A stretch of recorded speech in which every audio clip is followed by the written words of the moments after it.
also find some mysteries along the way. We've got a few of those associated with the house. For anyone, even though Krista just gave me a great description, if you are unclear where it is, if you are heading out of town toward Alabama, go past the auto shop for the first house on the right. So the house, it's really barely been changed. I mean, I call it barely changed since it was built in the mid-1800s. When you're inside the house, that makes it really easy to appreciate what it must have been like for the people who lived there over the years.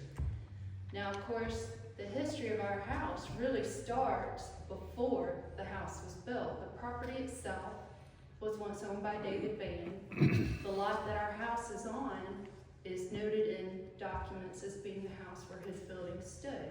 I know most of you here probably know a lot about David Van, and I have just become, I won't say obsessed with him, but very interested in him. He was a fascinating man, and I think what I was taught in school about the Cherokee really doesn't align with what the life this man actually led.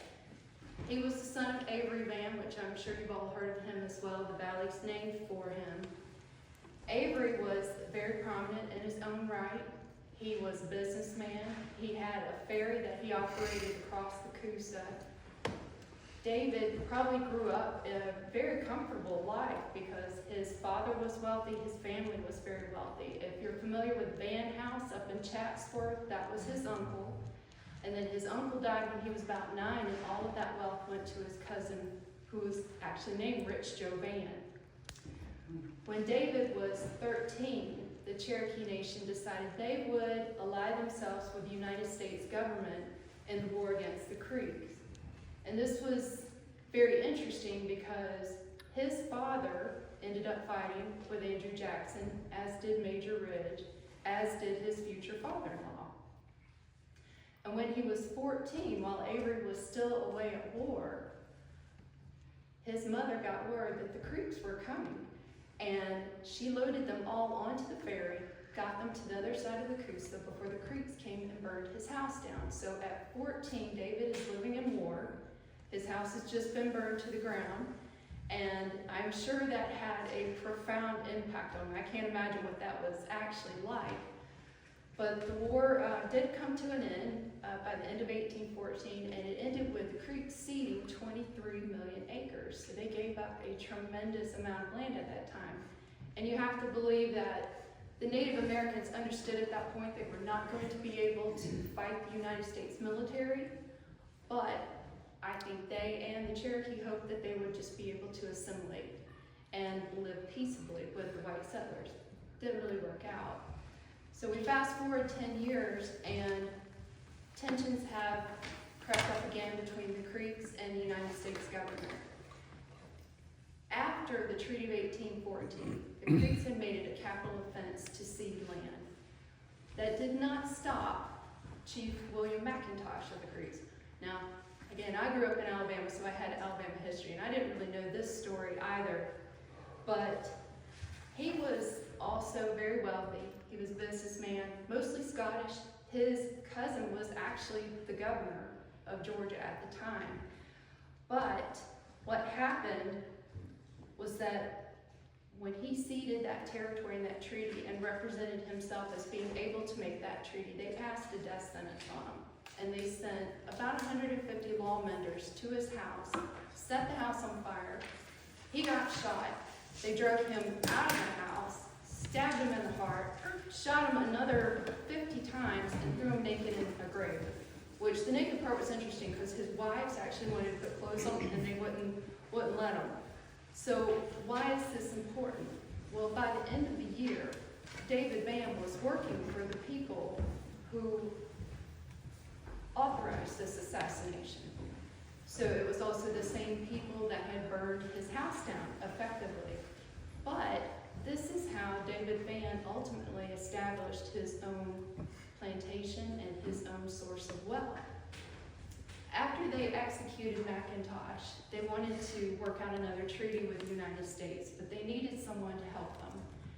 And they didn't speak English. So Major Ridge recommended that the Creeks hire his son John and David Van to work on their behalf in Washington. and he negotiated a pretty nice paycheck for both of them. He got them to agree to pay them $15,000 each, and he got $10,000 to basically act as their agent. So they went to Washington, David and John that is, with the Creeks, and they did actually an excellent job. There were a lot of people that sang their praises. Their activities were reported not just in state papers, but around the country. Henry Clay, a very famous politician, he was where they were. They met with all sorts of leaders. While they were there, in 1825, Charles Bird King had been commissioned to paint portraits of Indian leaders, prominent Indian leaders, and David Van was one of the people who got painted. And you all know this work because it's on that mural downtown, and that's where that came from. We would have no idea what he looked like otherwise. And then in 1865, his painting was hanging in the Smithsonian when it burned, and his was one of only a handful of Charles Bird King's paintings that survived that fire, so it's really a pretty wonderful thing that it still exists. But, so he's rich, he's married, and it seems likely that he already had his home, by 1825. But the question, one of our first mysteries, is where was the house? The first mention of his house was in a newspaper article. It describes it as being 5 miles from the nearest point of the Coosa and 10 miles from Van's Ferry, his father's ferry.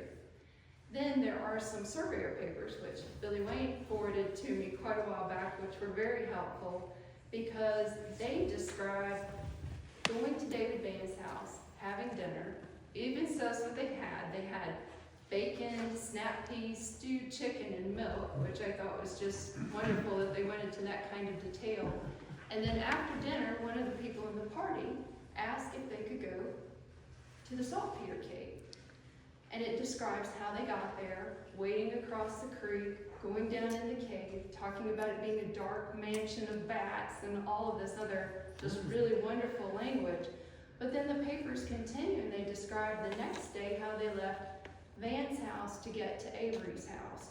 So this is all very helpful because it gives us a pretty good idea of where the house was, and it seems to pretty well align with where lot 870 sits.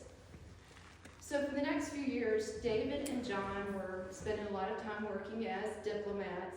However, for the Cherokee, things continued to get worse. The state of Georgia was passing laws restricting what they were able to do. And all of this culminated with several Cherokee going ahead and voluntarily heading west prior to 1830. This left their homes vacant. The white settlers, in their eagerness to come in and establish a presence in this area, moved into some of these homes. The Cherokee Council decided that was not okay. So John Ross was tasked with doing something about it. So he sent Major Ridge and David Van to get the settlers out of the house. And they did. They evicted them, and this was in February, so it did not play well in the papers because it was very cold. They kicked them out of the houses with all their belongings and then burned the houses down. Afterwards, a group of, John Ross called them white intruders, but they gathered, they went after the Cherokee that were responsible, arrested several, killed one, and then things just continued to get worse for the Cherokee from there. In 1832, they held the 7th Georgia Land Lottery. This was called the Gold Lottery. Prior lotteries had had larger 160-acre lots. This one had some 40-acre gold lots. It was these gold lots that would end up getting bundled together to make the Simmons Plantation. Thomas Blackburn of Upton County was the first owner of Lot 870. He won it in the draw, and it's very important that we talk about 870 because, like I said, that's where it was described that David Van's building stood. Blackburn only owned Lot 870 for about a year before he sold it to Luke Johnson. Luke Johnson didn't hold it for very long either, and I honestly don't know anything about either of these men other than their names on these transactions.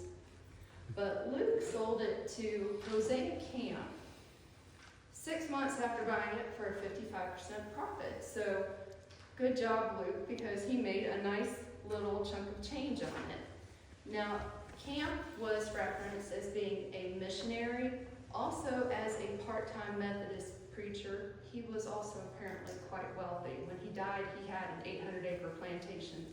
Not ours, but one over in Polk County. Now, when he purchased Lot 870, it appears that David Bam was still living here. So some of the members of the treaty party, because they were still working with the government on the negotiations, they were not immediately removed. So it looks like David Bam was probably one of the last to leave. Now, in 1835, at the very end, they signed the Treaty of New Echota. It was ratified the following year. In 1837, Major Ridge took about 700 families and they headed west. In early 1838, another 250 families headed west. In May, that's when they started rounding up Cherokees and removing them forcibly. Now, I haven't been able to pinpoint for sure exactly when David Bam went west, but there is a clue in the book A History of Rome and Floyd County, which I'm sure you've probably all seen. They've got it at the library. And it's called The Story of the White Papoose. Is anybody familiar with this one? Are there any Harpers in here? Relatives of the Harpers? Okay, so this is a great story. Behind you. There you are. Okay, so do you know the story? This is a good one. Alexander Thornton Harper, born in 1832, was allegedly the first white child born in the area. And the red men wanted to see the white papoose, so they came to see this child. Well, years later, when Alexander was a little bigger, he and his sister, they were at David Bam's house, and it describes that they were playing with, and again I quote, with a lot of pearls and wampum in a bureau drawer at David Bam's home. And they heard someone ask Mrs. Van if she was not worried about the pale faces driving the Indian out, and she said, "No, right now I could sound the war whoop and 1,000 braves would answer from forest and field." The story continues that little did she know, a very short time later, Alexander and his sister would be hanging on a fence and waving them goodbye as they got relocated. So, if the story is accurate, and Alexander was in fact old enough to remember that conversation, it would likely mean that David Bam was among the last to leave. In 1839, which was the year after the removal, Simmons purchased the first 3 of the 6 40-acre lots that he would buy to make his plantation. That same year, John Ridge, Major Ridge, and the other signers of the treaty party, not all of them, but some of them, were assassinated. David Bam, of course, had not signed, so he was spared. In 1840, Simmons picked up 2 more lots. And so by this time, this plantation was up to 200 acres. And Hosea Camp still owned that lot 870. And he would own it 870 for the next 7 years. But I don't know if Hosea Camp ever lived here. So, I mean, that is another mystery. So, even though I don't know what Camp was doing in those 7 years, I do have a little bit of an idea of what David Bam was doing. In 1841, he and John Ross arrived in Pittsburgh. It was covered in papers, and this account was carried in several newspapers across the country, and it was called The Arrival of Distinguished Strangers. And it basically said they'd spent the past 2 years in Washington trying to get the details of the treaty and the payments to the Cherokee worked out with the government. So for years, this man, that's what he did.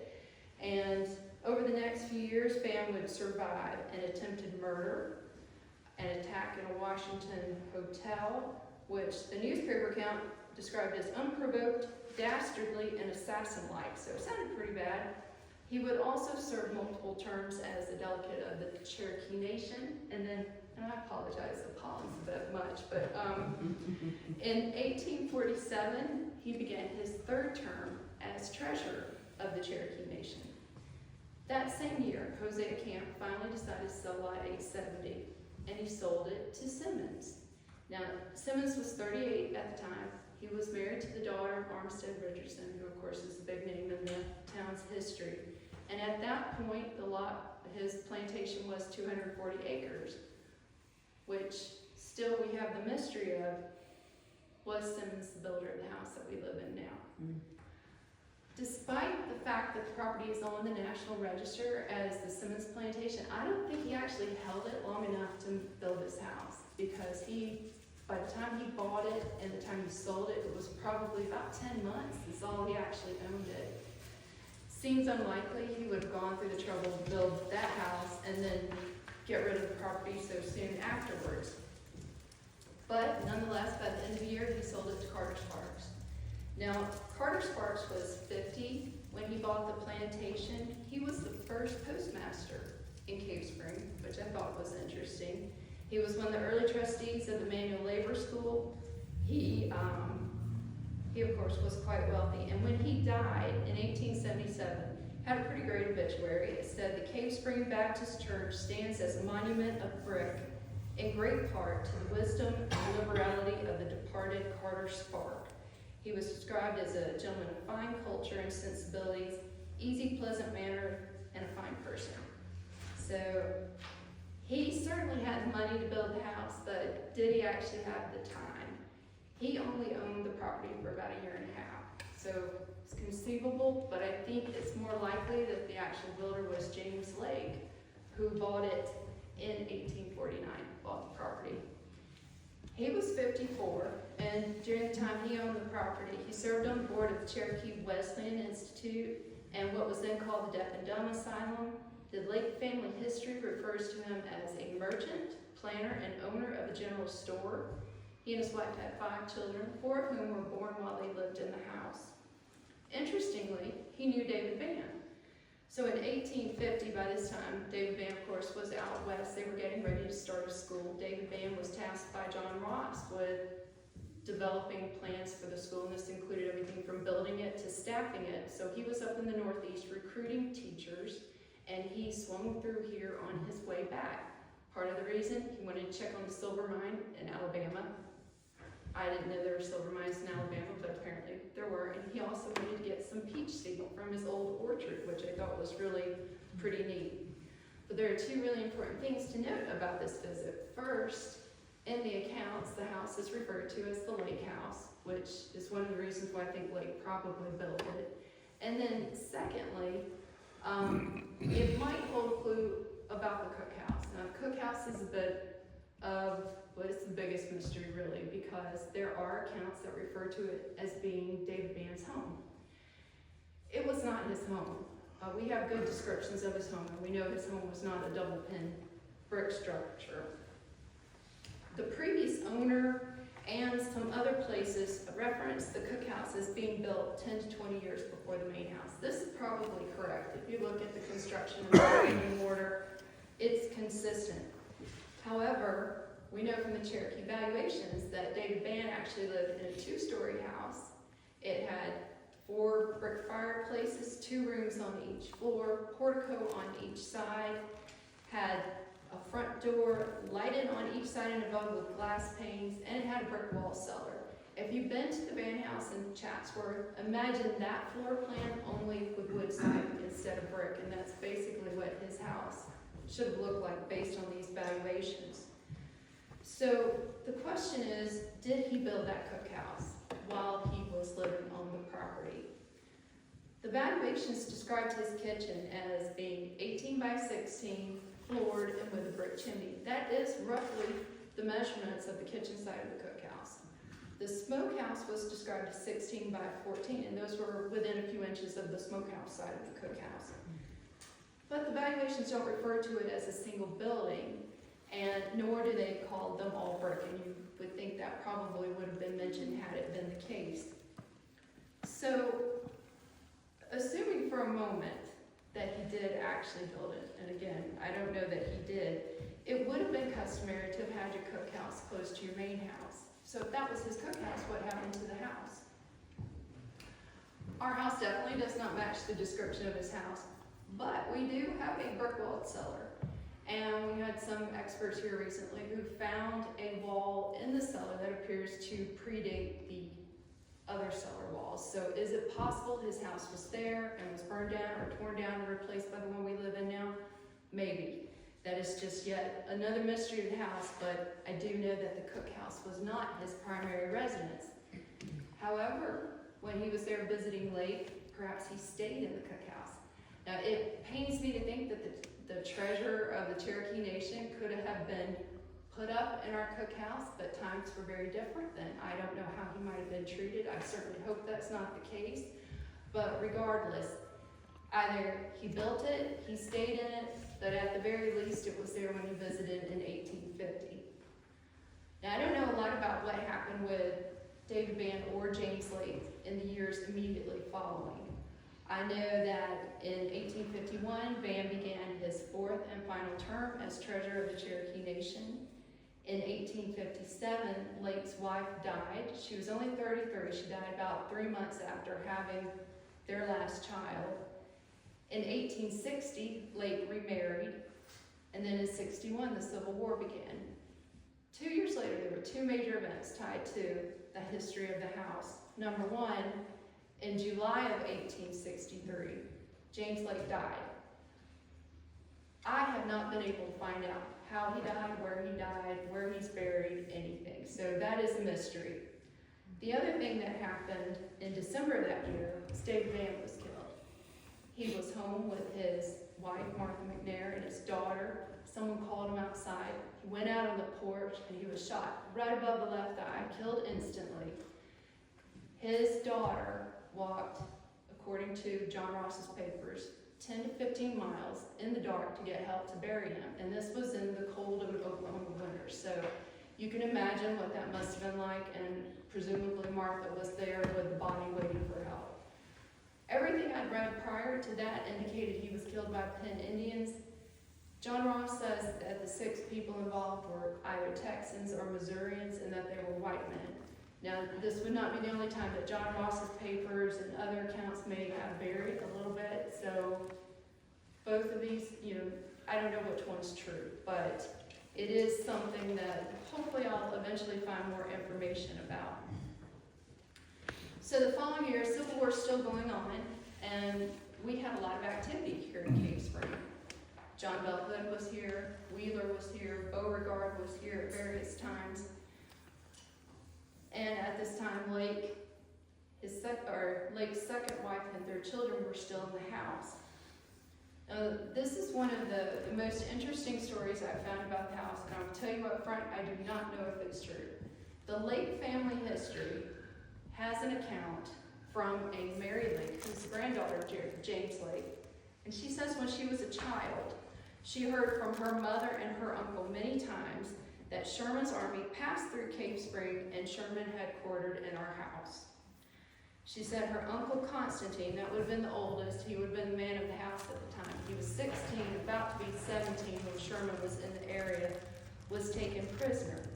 Now, I found no specific documentation that put Sherman in Cave Spring or headquartering in Cave Spring. However, there are multiple sources that place him in the area.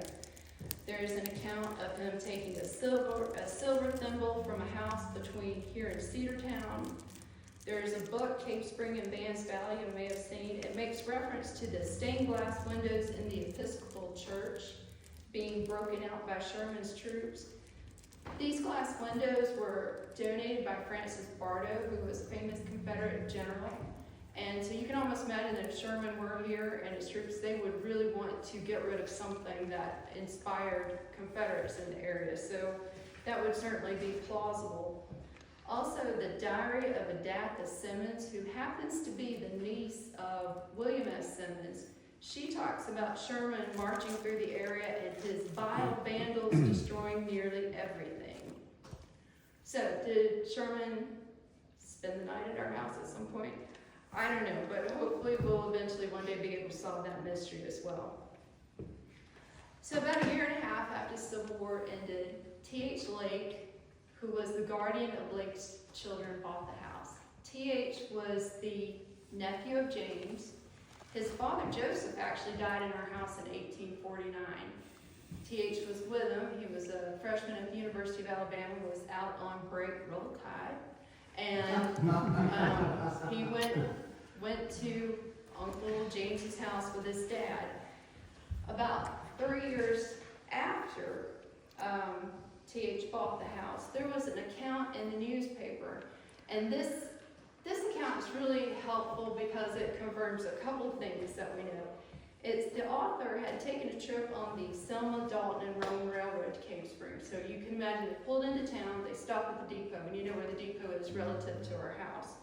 He describes seeing the beautiful lake house, which he said was once the seat of Indian Chief Van. The author said the engine came to a stop and someone yelled, "Hurrah for Georgia," which he attributed to being near the spot where brave Bardo lived and learned. I got to do some research on Bardo because I didn't actually think he lived here, but that's what the newspaper account said. And this of course, is the same Bardo who allegedly donated the stained glass windows that Sherman's troops broke. And I just thought it was really interesting that 30 years after the removal, there were still people around that had enough knowledge to know that David Van had in fact lived there. I thought that was a nice thing to confirm. So 4 years after that, T.H. Lake resigned his guardianship to W.M. Friend, and Friend became the guardian of James's 3 youngest children. He's another mystery because I have not been able to find anything about him. I do not know who this man is. And one source has him as W.M. Friend, but you know how they wrote William back in the day. It's possible he was just William Friend and that it was not transcribed properly. He only had the property for 2 years before selling it to, and it was then known as the Lake Farm, to William Gibson. Gibson had a really good story. He had served as a private in the Confederate Army. He'd been shot in the chest, seriously wounded during the Battle of Sharpsburg, basically left for dead. They didn't think he was going to make it. They left him out on the battlefield. They went to check on him the next morning. He was still alive. They got him home. He came back to Cedartown to recuperate. He was in church when a courier interrupted services to announce that the Yankees were coming and they intended to destroy Rome. Gibson left church, hooked up with Nathan Bedford Forrest, ended up with General Joe Wheeler fighting Sherman as he marched through Georgia. Then after the war, this guy went on to serve as vice president of the First National Bank of Cedartown. He was trustee of the Hearn School, a member of the City School Board of Cedartown, and treasurer of the Polk County Farmers Club. He died in 1912. He actually has a street named after him in Cedartown, and his tombstone says he's gone to rest after a useful life. Certainly sounds like he had a pretty useful life. But he only owned the property for 4 years before selling it to Green Cunningham. Now, Cunningham was 62. He was described as a prosperous farmer, president of the Cave Spring Farmers Club, a delegate to the State Temperance Convention, and one of the county's early settlers. Just 4 years after he bought it, his wife sadly died. Now, according to her obituary, she was a member of the Baptist Church for 40 years and was remarkable all her life for activity and fine business qualities. 2 years after that, Green died. And he also died at the house, apparently after a lingering illness. In his will, he left the property to his legally adopted daughter, who was also his niece, and that was Willie Permelia Bobo Montgomery. Willie was married to James Middleton Montgomery. At the time she got the property, she was 34, he was 41. James, of course, had also been in the Civil War. He and Willie married in 1873. They had 11 children in that house. He served 2 terms on the Cave Springs City Council.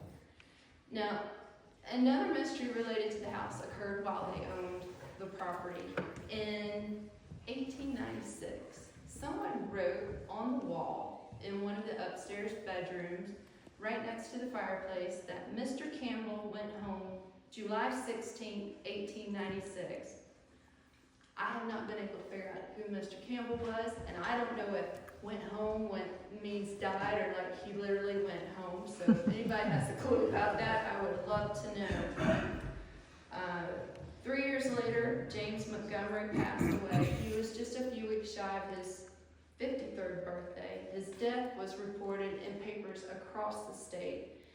It said, J. Mid Montgomery, a prominent Cave Springs citizen, died last week of blood poison and lockjaw. Last week, he got a splinter in his finger, which resulted in his death Tuesday. So that was interesting, get those tetanus shots. Willie Bobo continued living in the house for decades after her husband's death. During that time, of course, it was known as the Montgomery House. In 1937, her daughter Lucille bought the property, and then Willie Montgomery passed away 6 years later. Now, according to the death certificate, she also died in the house of heart disease. Lucille continued living there for another 30 years until her death at the age of 82. And then 2 years later, Lavinia Wesley, who was the daughter of Lucille's older sister, bought the property along with her husband, John Wendell Wesley Sr. Lavinia was 62, John was 69, and they were parents to 2 children. John Charles Wesley was 27 when they purchased the house, and their first child, John Wendell Wesley, had died in infancy. And it was during their ownership in 1980 that the house was placed on the National Register of Historic Places as significant for its history and its architecture. It's also listed on the Georgia Historic Resources Register. Following year, John Sr. passed away. Their son, John Charles Wesley Jr. John Charles Wesley, not Jr., died 3 years later at the age of 41. And then in 1993, the property was designated as a Centennial Farm. And according to the state of Georgia, this was developed to distinguish family farms that have contributed to preserving Georgia's agricultural history by maintaining working farms for more than 100 years. So that's a very nice little award to get as well. Mrs. Wesley lived there until her death in 2000 at the age of 93. According to her obituary, she was a member of the First Baptist Church of Cave Spring and a graduate of Burnell College. She's listed as a member of the Daughters of the American Revolution and the United Daughters of the Confederacy. And after she died, the property passed to her niece and her nephew. And my understanding is the house sat vacant for about 8 years until my mother bought it. I'm not going to tell you how old she was when she got it, or your next meeting might have a blurb about the death of the current owner of the Simmons Plantation. So she did a lot of work. When she bought the house, there was still the original knob and tube wiring in it, so we replaced that, restored the shutters, painted, refinished all the floors. In 2009, she had the cabin built, which if y'all see the lights on the little building behind the house, that's the cabin. And then in 2012, she built the chapel. And then about 4.5 years ago, she deeded it over to me, my husband Craig, my daughter Lisa, and my son Alex. And then about a year ago, we moved up here full time. And I'm not going to tell you how old we were either. But I really do appreciate the opportunity to tell you a little bit about the house. And again, if you have any clues which might help unravel any of the mysteries of the house, I would certainly appreciate it if you would email me at simmonsplantation@gmail.com. But thank you. Wow.